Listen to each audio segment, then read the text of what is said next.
Hello दोस्तों, मैं खुशबू आप सबका स्वागत करती हूँ खुशबू कुमारी अम्बाला में। आई होप कि आप सब अच्छे होंगे, स्वस्थ होंगे और पढ़ाई अच्छे से चल रही होगी। तो हम अपने सिलेबस की ओर चलते हैं। मैं आप लोगों को सिंपल इंटरेस्ट पढ़ा रही थी, जिसमें हमने कई टाइप्स पढ़ चुके थे। और पढ़ने के बाद अब चलते हैं अगले टाइप्स की ओर, जो कि मैं पढ़ाने वाली हूँ। और इसको आप लोग ध्यान से सुनिए और समझिए, ठीक है। तो इस पे आधारित यहाँ तक हम बता देते थे कि अगर मूलधन को दुगना कर दिया जाए तो हम कैसे बनाएंगे। तो हम कुछ भी नहीं करेंगे, बस इस 8 बरस का चाहे जितना बरस का ब्याज दिया हुआ रहेगा उसको फिर 1 बरस का ब्याज निकाल देंगे। और जितना वर्ष कहेगा कि इतना वर्ष बाद कितना होगा तो वो वर्ष को उसके भाग में बांट देंगे। तो पहले कहा 3 वर्ष हो गया, तो बाकी 10 यहाँ 10 दिया हुआ था, इसीलिए यहाँ 3 वर्ष खत्म हो गया, तो 7 वर्ष बच गया था। ठीक है। और उसी 7 बरस को कह दिया कि दुगना कर दें, ठीक है। तो अगर मान लीजिए कि यहाँ 12 बरस दे दे, 14 बरस दे दे, कोई इससे इंडिकेट नहीं। और उसके बाद दोनों को जोड़ देंगे, बराबर कुल मूलधन निकाल जाएगा, ठीक है। अब चलते हैं, अगर मान लीजिए कि यहाँ मूलधन दिया हुआ था, अब मिश्रधन दे दिया जाए कि मिश्रधन एक साथ दिया हुआ रहे तो हम कैसे निकालेंगे। मिश्रधन दिया हुआ रहेगा तो हम कैसे निकालेंगे। 2 मिश्रधन दिया हुआ रहेगा, टाइम दिया हुआ रहेगा, तो उस अनुसार से हम कैसे निकालेंगे, ठीक है। तो हम चलते हैं, यहाँ पे लिखते हैं पहले कि यदि प्रश्न में 2 मिश्रधन एक साथ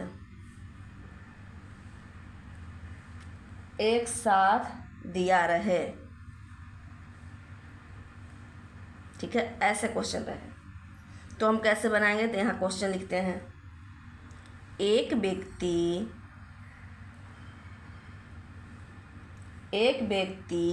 एक निश्चित साधारण ब्याज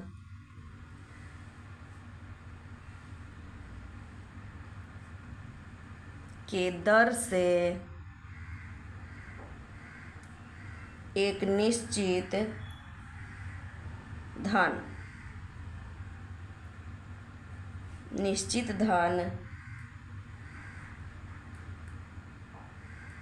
राशि उधार देता है,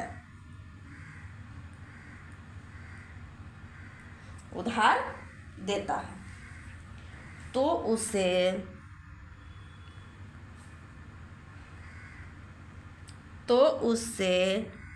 ₹4680 तथा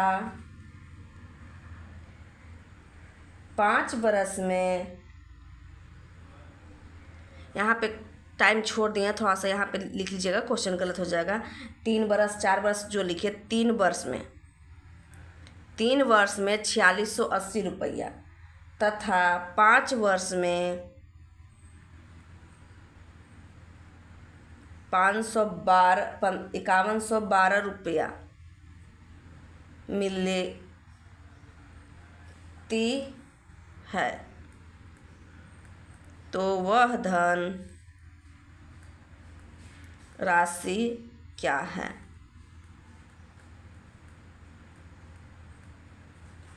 ठीक है, यहाँ तक किसी को दिक्कत नहीं। तो यहाँ पे देखिए, यहाँ पे 3 बरस के लिए 4680 रुपया दिया हुआ है, अब 5 वर्ष के लिए 5112 रुपया दिया हुआ है। तो इसका मतलब यहाँ पे इतना रुपया मिलती है उसको 3 बरस के बाद, इसका मतलब ये मिश्रधन दिया हुआ है। यही कह रहा था कि मिश्रधन एक साथ दिया हुआ रहे, तो 5 बरस बाद जो है इसको इतना रुपया मिलता है, यानी पूरा इसको कंप्लीट मिल जाता है पैसा उसको, यानी मिश्रधन दिया हुआ है। तो यहाँ हम लिखेंगे 3 बरस का मिश्रधन बना रहे हैं। मिश्रधन कितना है, 4680।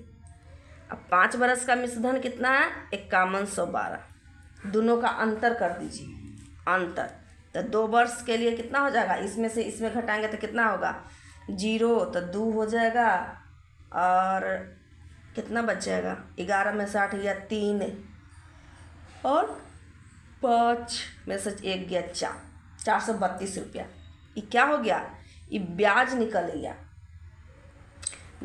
यहाँ पे जब मिश्रधन दिया हुआ रहे, एक दो गो मिश्रधन माने कि 2 टाइम के लिए अलग अलग दोनों का मिश्रधन दिया हुआ रहे, तो सबसे पहले हम वो दोनों का अंतर निकाल कर जितना अंतर निकलता है वो हमारा ब्याज निकल जाता है। जब हम मिश्रधन को दोनों टाइम के अनुसार से जब दोनों मिश्रधन को घटाते हैं तो हमारा मान क्या निकलता है? ब्याज निकलता है। और जितना समय हुआ वो भी माइनस हुआ तो वो उतना बरस का वो ब्याज निकल जाएगा। तो हम यहाँ 1 बरस का ब्याज निकालेंगे तो 432/2 बराबर 216 हो जाएगा ब्याज। 1 बरस का ब्याज 216 रुपया। तो हम पहला कभी भी हमेशा छोटा वाला मान लेके चलेंगे तो उतना ही आंसर आएगा, ई वाला लेके चलेंगे तो उतना ही। तो हम पहला लेके चलते हैं, 3 बरस का साधारण ब्याज लेके चलते हैं। तो 3 बरस का ब्याज भी तो हमको निकालना पड़ेगा। मिश्रधन दिया हुआ है, ब्याज दिया हुआ है, तब तो मूलधन ज्ञात होगा ना। तो यहाँ पे 216 गुने 3 बराबर 648 रुपया ब्याज हुआ। अब देखिए 3 बरस का ब्याज 648 रुपया, 3 बरस का मिश्रधन हो गया 4680 रुपया, 4680 रुपया हो गया। तब बताइए मूलधन ज्ञात करने के लिए क्या करना पड़ेगा? कुछ नहीं, मिश्रधन में से मूलधन ब्याज घटा देंगे। तो मिश्रधन माइनस मूलधन ब्याज, तो मिश्रधन कितना था? 4680, 3 बरस के लिए ही निकाल रहे हैं। और 6 बरस ब्याज कितना हो जाएगा? 648 48 तो बराबर हो जाएगा कितना घटने के बाद? तो 0 2 3 0 4 इतना आंसर। बस यही मूलधन निकालना था। मतलब कहने का मतलब यहाँ एक होता है कि जितना बरस का कभी भी ऐसे दिया हुआ रहेगा, 2 गो बरस दिया हुआ रहेगा, अलग अलग मिश्रधन दिया हुआ रहेगा, कभी कभी ब्याज भी दिया हुआ रहता है। तो ब्याज दिया हुआ रहेगा तो ब्याज को घटाएंगे तो उतना ही ब्याज ही आती है।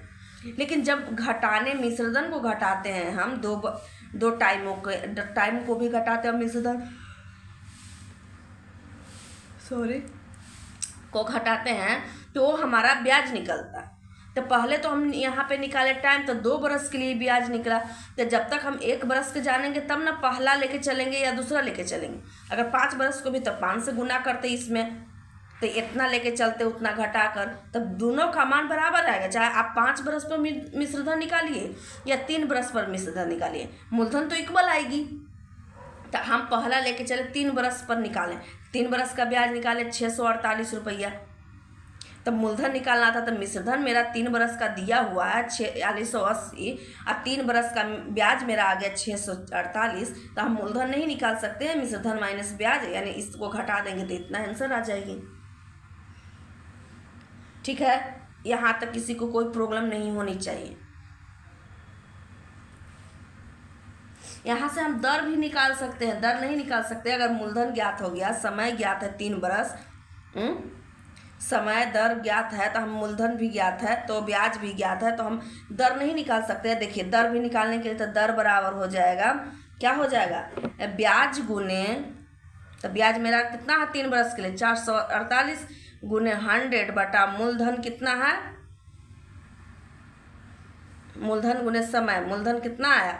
मूलधन मेरा आया ना 432 रुपया। अब समय हो गया 3, इसको काट देंगे सीधा सीधी, काट देंगे, जो काट के आंसर आएगा वही आंसर हो जाएगी।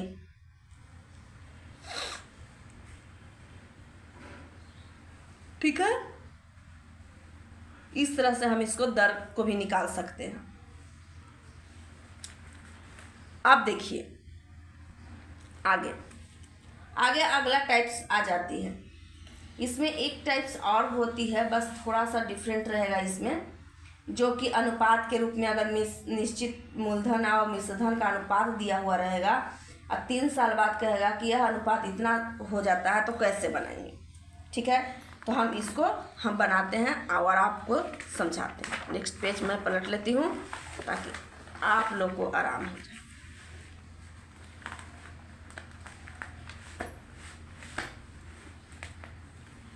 अब देखिए यहाँ पे 2 भागों में बांट देती हूँ पेज। जैसे यहाँ पे वहाँ ए, इसको बी मान लेते हैं। ऐसा क्वेश्चन दिया हुआ रहेगा जिसमें अनुपात दिया हुआ हो, निश्चित अनुपात और मिश्रधन का अनुपात और मूलधन का अनुपात दिया हुआ हो, अब कह रहे 3 साल के बाद इसको इतना अनुपात हो जाता, दर ज्ञात करें। तो देखिए यहाँ पे क्वेश्चन दिया हुआ रहेगा कि किसी निश्चित समय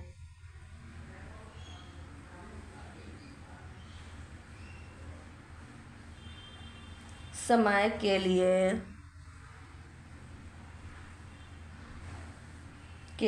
निश्चित दर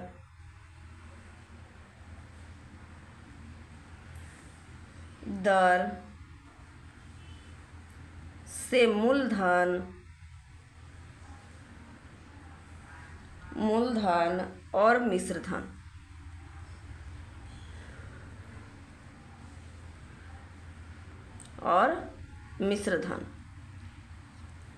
का अनुपात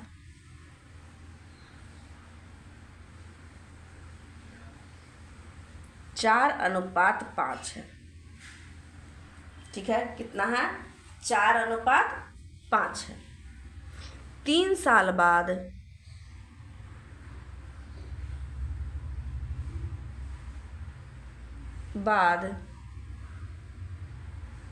यह अनुपात 5:7 हो जाता है।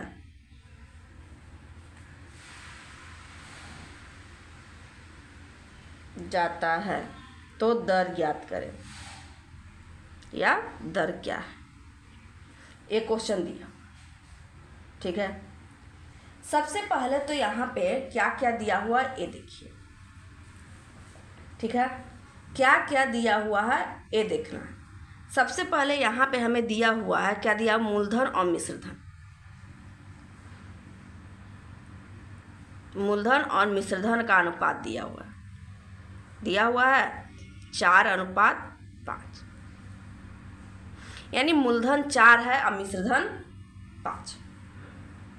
अब फिर कह रहा है कि 3 साल बाद कितना हो जाता है? 5:7 हो जाता है। 3 साल बाद, वर्तमान में ये है, और 3 साल बाद इतना अनुपात हो जाता है, ये बोल रहा है। ठीक है, यहाँ तक किसी को कोई प्रॉब्लम होनी भी नहीं चाहिए। अब देखिए, अगर इतना दिया हुआ है तो हम एक काम करते हैं, मूलधन को बराबर कर देते हैं। अगर एक तरफ से बराबर हो जाएगी तो दूसरे टाइप से अपने आप निकल जाएगा मिश्रधन, कि मिश्रधन का अंतर कितना है। तो अगर मिश्रधन का अंतर निकलेगा तो क्या होगा? समय निकाल जाएगी कितना का अंतर होगा। ठीक है, तो यहाँ पे हम एक जैसा कर देते हैं, मूलधन को बराबर करते हैं, या कोई को एक बराबर कर सकते हैं। ठीक है, किसी एक को हम बराबर करते हैं, तो यहाँ पे क्या निकले?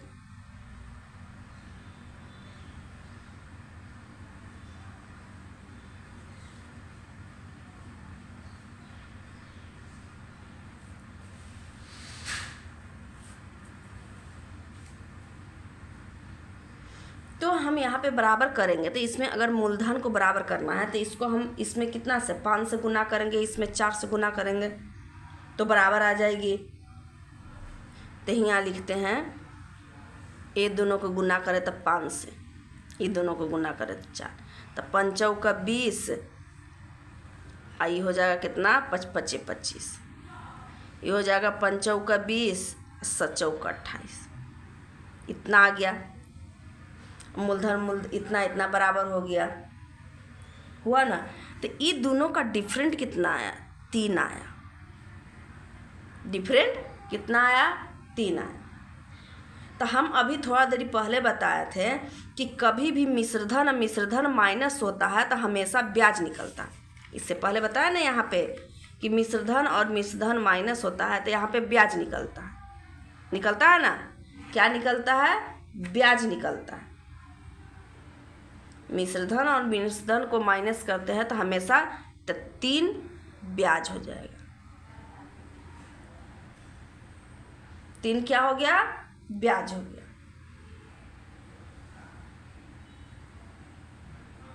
यहाँ तक किसी को कोई प्रॉब्लम नहीं।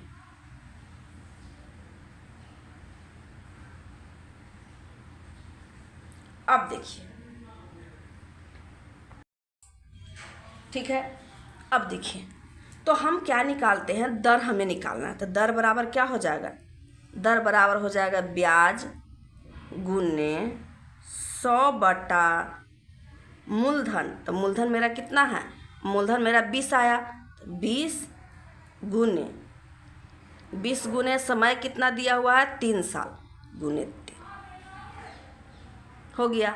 इसी को काट देना, 3 से 3 कट गया, 20 × 25 100 कट गया बराबर 5%। आंसर।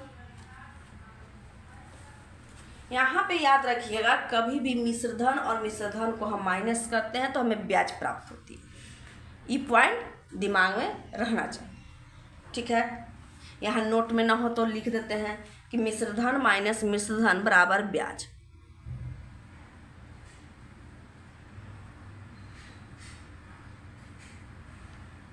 मिश्रधन,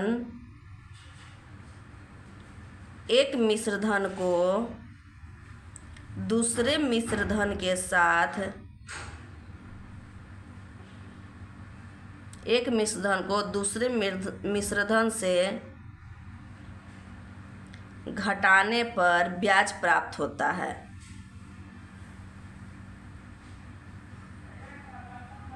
प्राप्त होता है, इसको ध्यान रखिए। तो ब्याज निकल गया, मूलधन मेरा 20 है ये था, समय है ये था, तो दर निकाल दिए, बस नॉर्मल चीज़ है, ठीक है। यहाँ तक किसी को कोई प्रॉब्लम नहीं हुई हो। अब देखिए किस्त पर, ठीक है। अब क्या आ गया? किस्त पर आधार। लेकिन उससे पहले भी बहुत कुछ ऐसे क्वेश्चन हैं जो समझ में हारी नहीं आती। जैसे कभी भी कह दिया कि परसेंटेज अगर दिया हुआ है, समय दिया हुआ है, ब्याज पर कहेगा कि इतना मूलधन कम हो ज़्यादा हो, तो हम कैसे बनाएं? कम और ज़्यादा दे दिया तो हम कैसे बनाएंगे, ठीक है। तो पहले मैं किस्त वाला ही बता देती हूँ, उसके बाद उसको बताऊंगी, उसको विविध के में लेके चली जाऊंगी और उसको सॉल्व कर दूंगी। अब देखिए किस्त पर आधारित,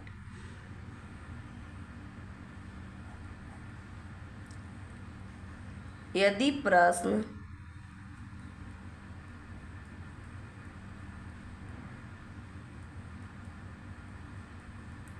किस्त पर आधारित हो,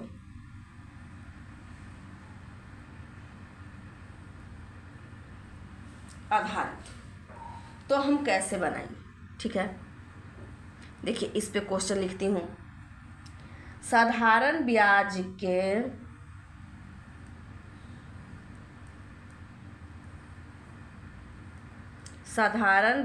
के 4% वार्षिक दर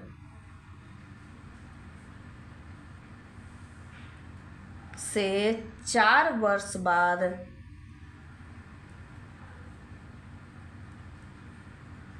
बाद लिए जाने वाला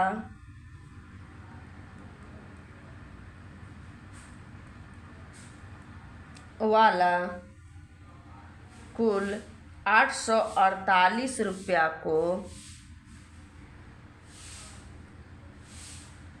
प्रत्येक किस्त के रूप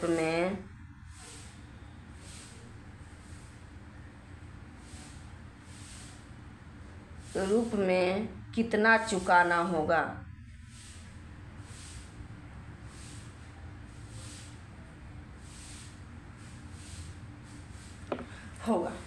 इस तरह से क्वेश्चन है, तो हम कैसे करेंगे?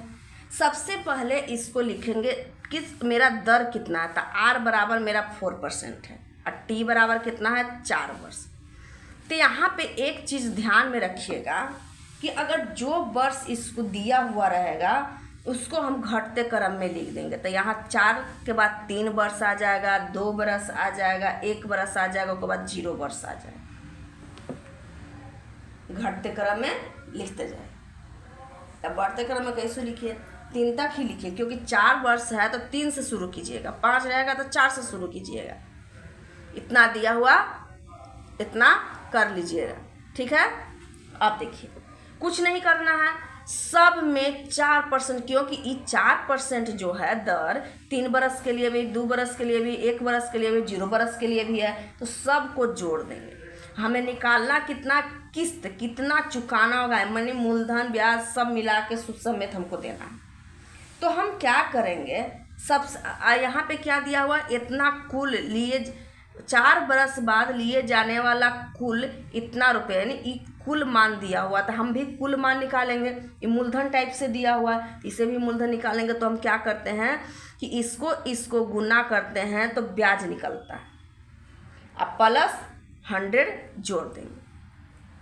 यहाँ वही करेंगे, कितना 4% गुने 2 प्लस 100 प्लस, यहाँ प्लस 4 गुने 1 प्लस 100 प्लस 0 4 गुना 0 प्लस 100 बराबर कितना है 848 रुपये।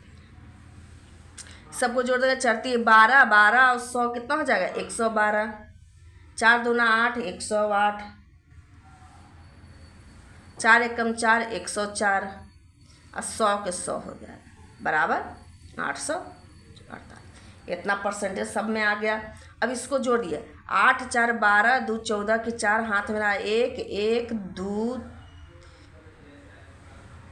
12 1 2 1 2 3 4, इतना परसेंट बराबर 848 रुपये। तो 100% का मान निकाल देंगे, तो 848 बटा 224 गुना 100, इससे ई कट गया, कितना मरतबा 2 मरतबा बराबर 200 आंसर, यही आंसर आ जाती है। यानी हर किस्त में उसको कितना मिलेगा, प्रत्येक किस्त में उसको 200 रुपये। प्रत्येक किस्त की बात बोल रहा है, एक ही बार के लिए ना, एक ही बार देने के लिए तो उसको चक्रवृद्धि ब्याज के अनुसार से करना पड़ेगा, लेकिन किस्त बाय किस्त से उसको हर प्रत्येक किस्त में उसको 200 रुपया देना पड़ेगा, ठीक है। तो हम इस तरह से इस क्वेश्चन को बनाते जाएंगे और हल करते जाएंगे। अब एक ख़त्म ही हो चुका है, कल एक क्लास होगी जिसमें कुछ बचा हुआ रहेगा, जिसको हम बना देंगे, आप लोग को समझा देंगे। कुछ 2 या 3 क्वेश्चन बचा हुआ है, विविध के रूप में लेके चल जाएंगे। टाइप्स मेरा ख़त्म हो गया, विविध में 2-3 पॉइंट बचे हुए हैं, उसको हल करके आप लोग को समझा दूँगी और ये ख़त्म कर दूँगी। उसके बाद मैं एज में चले जाऊँगी, आयु या साझेदारी, साधारण ब्याज है ना, उसके बाद अति कंपाउंड इंटरेस्ट यानी चक्रवृद्धि ब्याज मैं बता दूँगी, ठीक है। तो आज के लिए इतना ही, धन्यवाद, शुक्रिया, थैंक यू।